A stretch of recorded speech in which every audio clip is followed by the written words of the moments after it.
जय हिंद दोस्तों। अनुमान से बहुत बेकार रिजल्ट आया है बीसीसीएल का, भारत कोकिंग कोल का। देखिए, आईपीओ जब आया था तो मैं आप लोगों को सब कुछ बताया था। अभी देखेंगे कि आईपीओ के बाद जब पहला रिजल्ट इसका आ रहा है तो बहुत बकवास आ रहा है। मार्केट को ये बिल्कुल पसंद नहीं आएगा और मार्केट क्लोज हो चुका है, नहीं तो आप लोगों को इसका असर दिख जाता।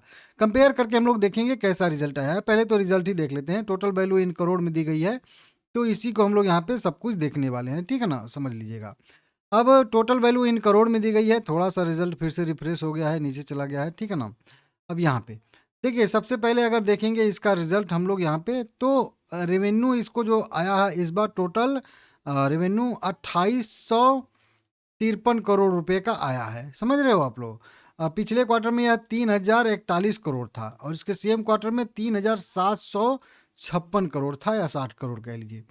अब वहाँ से आप समझिए, 3700 से 2800 और 3000 से 2800, कितना साल दर साल बेसिस पे भी देखेंगे तो लगभग लगभग 10% की गिरावट है। Sorry, Q on Q basis पे 10% की, और साल दर साल बेसिस पे बात करेंगे हम लोग यहाँ पे, तो लगभग लगभग आपको 30-35% की गिरावट शो कर रहा है। समझ रहे हो, ज़्यादा गिरावट आई है कुल मिला के रेवेन्यू में। अब रेवेन्यू ही घट गया है मेन चीज़, तो सब घटेगा।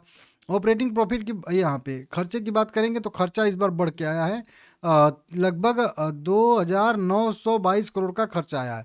पिछले क्वार्टर में 3090 करोड़ था, उसके सेम क्वार्टर में 3242 करोड़ था। ऑपरेटिंग प्रॉफिट की बात करेंगे, देखिए ऑपरेटिंग प्रॉफिट बेसिस पे ही यह जो है यहाँ पे 69 करोड़ लॉस में आ चुका है। पिछले क्वार्टर में 48 करोड़ लॉस में था, और इसके सेम क्वार्टर में तो लगभग 514 करोड़ प्लस में चल रहा था। ठीक है ना। वहीं पे अगर नेट प्रॉफिट की बात करेंगे खर्चा उर्चा काट के, तो देखिए अभी 23 करोड़ यहाँ पे लॉस में चल रहा है। कितना, 23 करोड़। पिछले क्वार्टर में 52 करोड़ का लॉस था, और इसके सेम क्वार्टर की बात करेंगे तो 524 करोड़ रुपए के आसपास का यहाँ पे जो है प्रॉफिट था। तो देखिए, साल दर साल बेसिस पे लॉस तो कम हुआ है, कोई बात नहीं है, लेकिन वहीं पे और चीज़ों में जहाँ मतलब कंपनी ने बहुत ज़्यादा मिस कर दिया है। ठीक है ना। तो ये जो है थोड़ा सा मतलब दिक्कत हो रहा है, और साल दर साल बेसिस पे तो कंपनी प्रॉफिटेबल कंपनी भी थी। अब मार्केट अनुमान क्या लगा के चल रहा था वो देख लेते हैं। अर्निंग पर से देखिए 5 पैसे माइनस में चला गया।